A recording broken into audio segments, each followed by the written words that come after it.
Jika ditinjau dengan logika sederhana dan pengetahuan historis tentang praktik Romawi, kisah penyaliban Yesus memunculkan sejumlah kejanggalan yang sulit dijelaskan secara konsisten. Misalnya durasi penyaliban yang sangat singkat padahal korban penyaliban biasanya bisa bertahan berhari-hari sebelum mati. Lalu fakta bahwa kakinya tidak dipatahkan meskipun itu prosedur umum untuk mempercepat kematian. Kemudian laporan kubur kosong yang hanya bersandar pada kesaksian terbatas, dan munculnya penampakan yang secara psikologis bisa dijelaskan sebagai pengalaman subjektif pasca trauma, serta sikap Pilatus yang justru heran bahwa Yesus sudah mati begitu cepat, yang menunjukkan bahwa kematian tersebut tidak sesuai ekspektasi eksekusi Romawi. Ditambah lagi adanya perbedaan narasi antar Injil mengenai siapa yang melihat, kapan waktu kejadian, dan bagaimana detail kebangkitan, sehingga secara keseluruhan kisah ini tampak tidak solid secara historis, dan membuka kemungkinan bahwa sebagian elemen dibentuk untuk kepentingan teologis, daripada laporan faktual murni. Agar Anda memahaminya, berikut ini pendapat Notebook LM.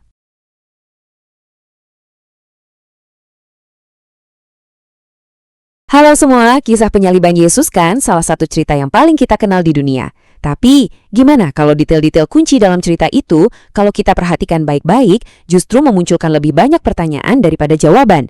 Nah, kali ini kita bakal coba jadi detektif. Kita akan investigasi bareng-bareng pakai kacamata logika buat membedah bukti-bukti yang ada langsung di dalam teksnya. Jadi ini dia nih pertanyaan besarnya. Seberapa yakin sih kita dengan detail cerita yang selama ini kita pikir kita udah tahu? Oke, untuk pembahasan kali ini, coba deh kita singkirkan dulu asumsi-asumsi dan kita fokus murni pada teksnya. Kita akan telusuri pertanyaan-pertanyaan logis yang muncul dari catatan Injil seperti yang diangkat dalam materi rujukan kita. Oke, investigasi kita mulai dari babak pertama, petunjuk dari kayu salib. Kita akan periksa lini masa dan prosedur kejadiannya. Apa sih yang sebenarnya bisa kita gali dari detil-detil yang tercatat di sana? Petunjuk pertama kita yang paling jelas adalah soal waktu. Menurut Injil Markus, yang dianggap salah satu catatan paling awal, seluruh proses dari Yesus dipaku di salib sampai dinyatakan wafat itu cuma berlangsung sekitar 6 jam. Ya, dari jam 9 pagi sampai jam 3 sore. 6 jam, mungkin kedengarannya lama ya buat kita, tapi dalam konteks penyaliban Romawi, itu luar biasa cepat loh. Normalnya, korban itu bisa tersiksa berhari-hari sebelum akhirnya meninggal. Nah, kecepatan inilah yang menurut sumber kita memunculkan satu pertanyaan logis. Apakah ini benar-benar kematian? Atau jangan-jangan kondisi pingsan atau syok berat yang dikira kematian? Dan yang menarik, keanehan ini bukan cuma kesimpulan kita sekarang loh. Bahkan Pontius Pilatus sendiri, pejabat Romawi yang bertanggung jawab atas eksekusi itu, merasa ada yang janggal. Injil Markus secara jelas banget menulis kalau Pilatus itu heran. Coba kita pakai logika. Kalau kematian secepat itu wajar, ngapain seorang eksekutor berpengalaman seperti Pilatus sampai kaget kan? Oke, sekarang kita lihat dari sisi prosedur. Orang Romawi itu punya metode standar buat mempercepat dan memastikan kematian di kayu salib, yaitu dengan mematahkan kaki korban. Ini brutal tapi efektif. Tapi, di kasus Yesus, langkah krusial ini justru secara spesifik nggak dilakukan. Jadi ini petunjuk penting kedua kita. Prosedur standar untuk memastikan kematian malah dilewatkan. Lalu, ada petunjuk fisik yang sering banget dikutip, keluarnya darah dan air waktu lambung Yesus ditusuk tombak. Nah, menurut sumber kita, kalau kita lihat dari kacamata medis, fenomena cairan yang terpisah seperti ini justru lebih konsisten terjadi pada tubuh yang sirkulasi darahnya masih aktif.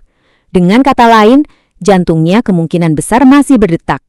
Ini lebih cocok dengan reaksi tubuh yang masih hidup, bukan yang sudah mati. Oke, petunjuk-petunjuk dari peristiwa di salib tadi udah kita kantongi ya. Sekarang, investigasi kita masuk ke babak kedua. Kita akan lihat kondisi tubuhnya setelah penyaliban. Bukti apa sih yang bisa kita dapat dari penampakan-penampakannya? Jadi begini, menurut catatan Injil sendiri, Yesus itu nggak kembali sebagai semacam roh atau makhluk surgawi yang transparan gitu. Justru sebaliknya, dia muncul dalam wujud fisik yang sangat, fisik. Dia makan ikan bareng para muridnya. Dan yang paling krusial, dia masih punya luka-luka bekas penyaliban di tubuhnya. Nah, ini membawa kita ke pertanyaan logis selanjutnya yang diangkat oleh sumber kita. Kalau memang sebuah tubuh itu dibangkitkan secara ilahi, jadi sempurna lagi, kenapa tubuh itu masih punya bekas luka fisik dan kenapa juga masih perlu makan buat bertahan hidup? Karakteristik ini kan rasanya lebih cocok untuk menggambarkan seseorang yang berhasil selamat dari sebuah siksaan berat, bukan seseorang yang bangkit dari kematian dalam bentuk yang baru. Oke, jadi sekarang kita udah punya semua kepingan puzzle-nya nih. Ada durasi penyaliban yang super singkat, prosedur yang nggak tuntas, dan tubuh yang kembali dalam kondisi fisik lengkap dengan lukanya. Sekarang yuk kita lihat dua cara utama untuk menafsirkan semua bukti ini seperti yang dijabarkan oleh sumber kita. Oke, kita bandingkan ya. Di satu sisi ada pendekatan Kristen klasik. Premis dasarnya Yesus adalah Tuhan yang jadi manusia, dia wafat lalu bangkit lagi. Pendekatan ini tentu saja membutuhkan keyakinan pada asumsi-asumsi metafisik. Nah, di sisi lain ada pendekatan rasional yang jadi fokus kita kali ini. Di sini, Yesus dilihat sebagai seorang nabi, manusia yang tidak mati di kayu salib, tapi diselamatkan oleh Tuhan. Argumennya, pendekatan ini secara logika lebih sederhana dan menghindari kontradiksi. Jadi, setelah melihat semua petunjuk dan perbandingan tadi, kita sampai di mana? Yuk kita tarik kesimpulan dari argumen ini, tapi ingat, ini murni dari sudut pandang logika tanpa memasukkan asumsi-asumsi teologis terlebih dahulu. Nah, dari kacamata logika murni ini, kesimpulannya jadi begini. Pertama, bukti-bukti di dalam Injil sendiri untuk sebuah kematian absolut itu ternyata nggak sekuat yang selama ini kita kira. Kedua, catatan-catatan Injil itu punya celah-celah logis soal waktu, prosedur, kondisi fisik yang sangat memungkinkan adanya interpretasi alternatif. Dan karena itu, yang ketiga, penjelasan bahwa Yesus sebenarnya selamat dari penyaliban dianggap sebagai skenario yang lebih sederhana dan lebih konsisten secara internal. Dan pembahasan kita kali ini kita tutup di sini dengan sebuah pertanyaan untuk direnungkan. Bagaimana satu pertanyaan sederhana, pertanyaan soal kepastian, bisa mengubah total cara kita memandang sebuah cerita yang begitu mendasar bagi peradaban. Ini nunjukin kekuatan dari berpikir kritis dan bagaimana kadang-kadang justru pertanyaan bukan jawaban yang bisa membuka cakrawala baru buat kita.